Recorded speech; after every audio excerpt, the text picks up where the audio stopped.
Welcome to LC Screen Talk. My name is Larry, and today I have a special event. I'm actually doing a vlog slash review today. So I was invited by Regal to be a part of this 4DX pretty much opening for the first 4DX in the state of Colorado. So today I'll actually be seeing Hobbs and Shaw in 4DX, which I'm super excited to experience. So I'll be vlogging a little bit of my experience here at this event. Seems like a fun event to vlog for. And then later today, I'll actually be checking back in and I'll be reviewing the 4DX experience, giving my thoughts on how it affects the film. I actually have seen Hobbs and Shaw already earlier this week, so it'll be a nice comparison between the RPX that I saw it in at the first screening and then the 4DX that we're seeing it in today. So I can't wait to share my thoughts and to get in here and really get into the movie.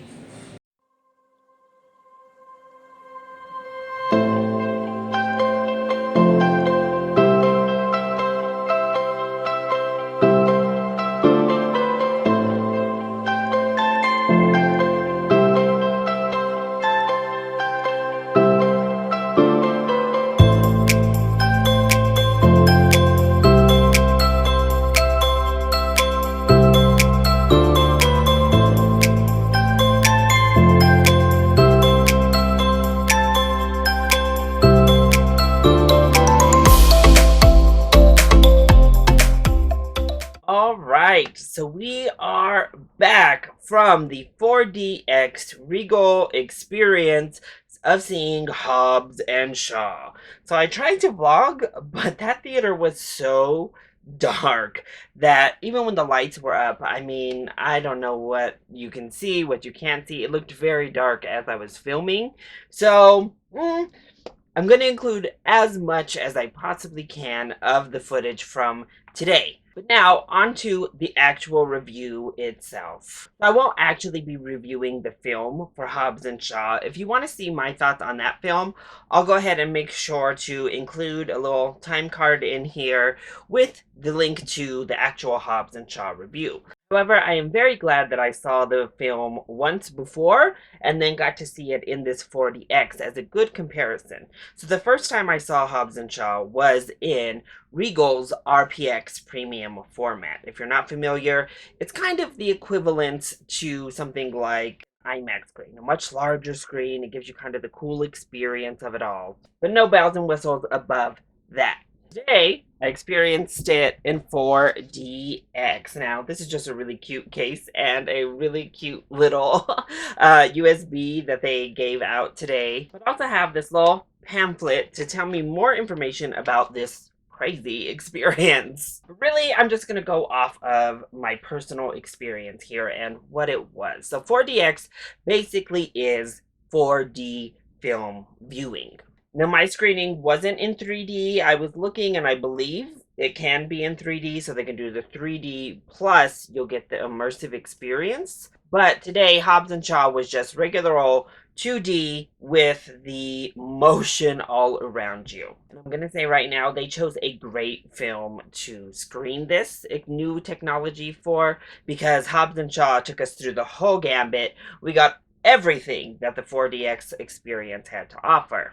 What is it? What does it include? Well, it looked as though all of the chairs were in like 4 chair segments that move on like a roller coaster style axis that vibrates you up, down, sideways. You are like constantly in the action as the action's going down. Also in the chairs, you have these like little massage like bumps that pop out and like kind of punch you in the back. And that's built in through the back of the chair, as well as down by the footrest area. You have the air pockets that blow out when something breaks or you have shattered glass coming at you. Then you have an option of water, or you can turn the water off if you'd prefer not to get wet.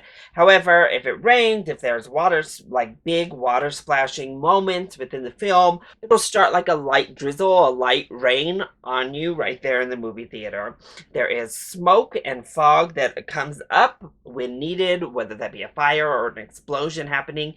And what I really thought was cool about that is they center it to wherever that action is taking place on the screen itself. And then there is like strobe lighting for lightning and other and effects of that like, and wind machines from up above that help create both mist as well as a windier type of atmosphere. I live in Colorado, and as of my knowledge, the only 4DX theater currently open here in Colorado is actually downtown Denver at the Regal Pavilion. So again, it was awesome that Regal hosted this for both members of the press and for Regal Crown Club members with like the diamond specialty as part of their ticket.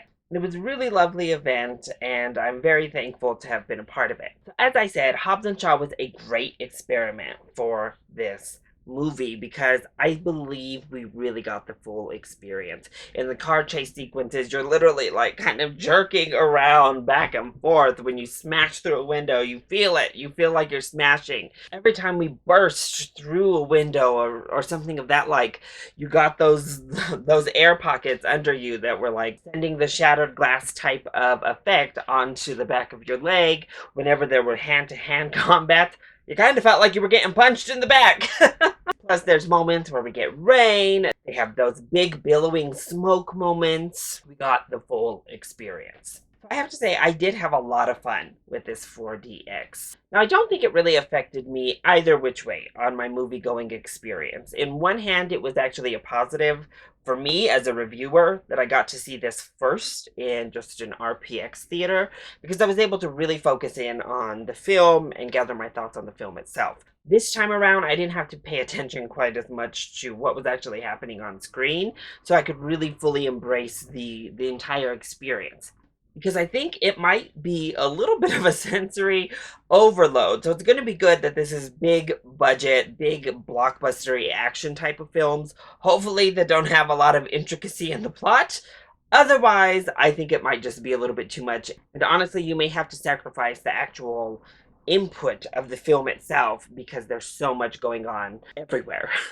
But I will say, especially in those car action scenes, I thought it was a lot of fun to like have the little bit of a roller coaster effect. I loved the smoke. The smoke was like oddly one of my favorite parts that came up, like where the car had like blown up. You get this like billow of smoke.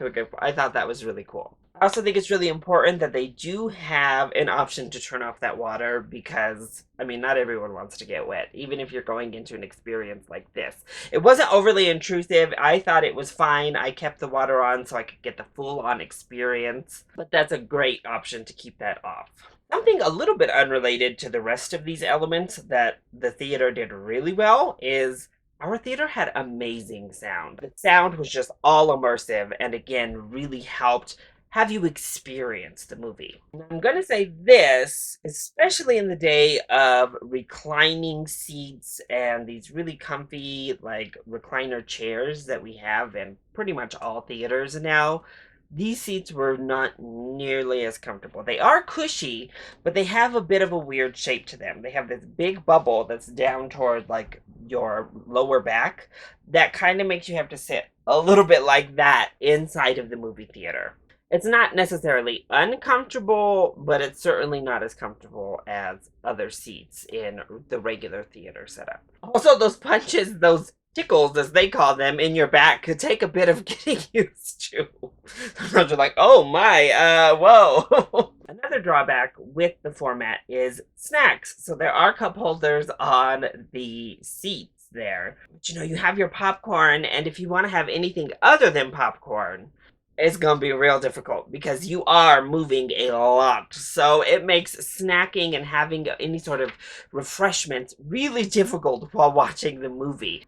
Plus, unlike all of the newly renovated Regals and AMCs in my area, obviously with how much these chairs move, there's no table there. So you don't have anything to set your snack down on. It just has to like go on the floor and hope you can get it later time in the film, which is a little bit difficult because the seats have to sit up so much higher to be able to move as they do. Plus, with rain and whatever else, water might be coming down. I don't know how food is going to hold up so well in that either. Now, the price point. I looked up what it costs just at the theater that has the 4DX here in Denver, Colorado. So I'm sure prices are going to fluctuate just as movie prices themselves fluctuate throughout the country. but the experience here in Denver costs just about $20.50. In comparison, a regular 3D movie at that same exact movie theater costs around $16.50, while the RPX in 2D, which would be comparable to this experience that's also in 2D, was $17.50 or so. So there definitely is a few dollars price difference there. But honestly, I would pick this any day over just 3D. This was actually immersive for me. I could experience it without getting a headache, first of all, like I do with 3D. And it was, I don't know, a cool, innovative, fun way to incorporate yourself into the movie. Would I go back and see something else in 4DX? My answer? Yes. It's not a film going experience I would want all the time. I think this is good, even with a higher price point for kids. I think kids are going to have a blast with this, getting to like feel as if you're on a roller coaster basically throughout a good majority of the film. Obviously, they're probably going to be very selective with the films that they show in 4DX because they have to be an appropriate film. It has to have the elements that you want. The farewell should not be shown in 4DX because what are you going to do? But a really cool feature that will show their programming, obviously far in advance before it comes out, is that it is very much in line with what's happening on the screen. It is programmed pretty much pitch perfect to the action on screen, down to some minor characters jumping off of things and you getting a little bit of a jump yourself. That technology is stunning, especially for this price point. This would be something every now and then if I just kind of want to go in, have fun, get a different type of experience. I would check out a big blockbuster movie that I plan on seeing multiple times in a movie theater. I do struggle with the fact that there's so much going on. It's like sensory overload in there that I don't know I would want to see a one and done type of movie in this format. Because I think there would be stuff I'd be missing, stuff I wasn't quite paying attention to, because your mind just naturally gets somewhat distracted in such an environment. And quite simply, if you go to the movies to relax, well, this is not going to be a format you enjoy. There is no relaxing here. You really are trying to get a very immersive experience. If you're looking to amp up your movie-going experience, I definitely think you need to give it a try. And honestly, if you plan to see Hobbs and Shaw, this is a great film to do it in. You will get your money's worth and full experience if you go in and see Hobbs and Shaw in 4DX. So overall, I had a really fun time experiencing 4DX, but as I said earlier, it's not an experience I'm going to be looking to have all that often. This is a second viewing exclusive for me. I have to see the film first in a different regular format.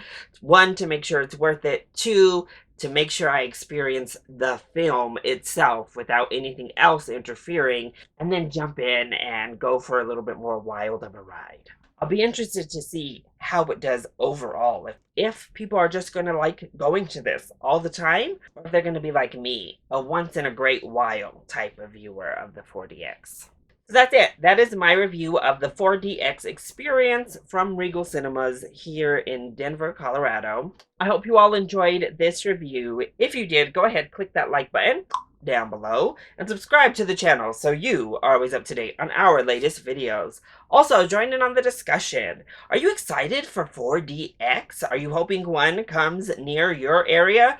Or have you also been to a 4DX screening experience? Or 4DX theater in general? Any which way, let me know your thoughts, your comments, any questions you might have in the comment section down below, or you can hit me up on Twitter.